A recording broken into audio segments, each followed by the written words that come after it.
নমস্কার বন্ধুরা, আজকে আমরা দাঁড়িয়ে আছি আমাদের মিলে 30 HP ইলগি ইন্ডাস্ট্রিয়াল এয়ার কম্প্রেসারের প্যানেল বোর্ডের সামনে।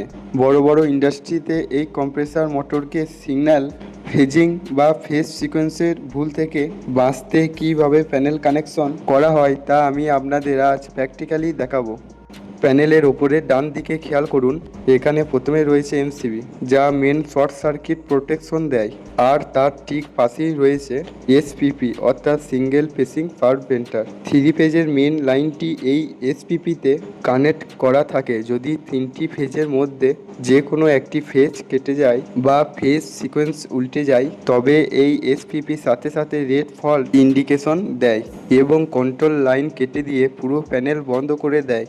প্যানেলের নিচে দেখুন, এখানে 3টি সিমেন্স কন্ট্যাক্টর দিয়ে স্টার ডেল্টা পাওয়ার ওয়ারিং করা হয়েছে। বাঁ দিক থেকে দেখলে 1 নম্বরে আছে মেন কন্ট্যাক্টর, দ্বিতীয় নম্বরে আছে ডেল্টা কন্ট্যাক্টর, আর তৃতীয় নম্বরে আছে স্টার্ট কন্ট্যাক্টর। মোটরের সুরক্ষার জন্য এর সাথে যুক্ত করা হয়েছে থার্মাল ওভারলোড রিলে, যা কারেন্ট বা অ্যাম্পিয়ার বেশি নিলেই এটি টিপ করিয়ে দেয়।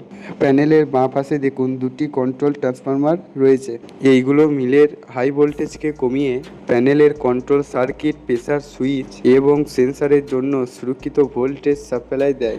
আর ওপরের বাঁ পাশে যে টার্মিনাল ব্লক কানেক্টগুলো দেখতে পাচ্ছেন, এখান থেকেই বাইরে on of push button, indicator light এবং অটোমেটিক প্রেসার সুইচের তারগুলো আউটপুট হয়ে গেছে।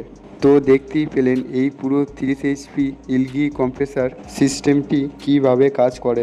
বাইরের ডিসপ্লে প্যানেল এবং ভেতরে এই এসপিপি, এমসিবি ও কন্ট্যাক্টর ওয়ারিং সঠিক থাকার কারণেই এত বড় মোটর ও কম্প্রেসর হেড সবসময় নিরাপদ থাকে।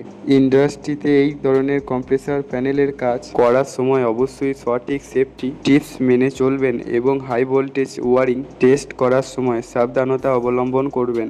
ভিডিওটি ভালো লাগলে একটি লাইক করুন এবং বন্ধুদের সাথে শেয়ার করুন, এবং ইন্ডাস্ট্রিয়াল প্যানেল ট্রাবল শুটিংয়ের নতুন নতুন ভিডিও পেতে চ্যানেলটি সাবস্ক্রাইব করে রাখুন। দেখা হবে পরবর্তী ভিডিওতে। ধন্যবাদ।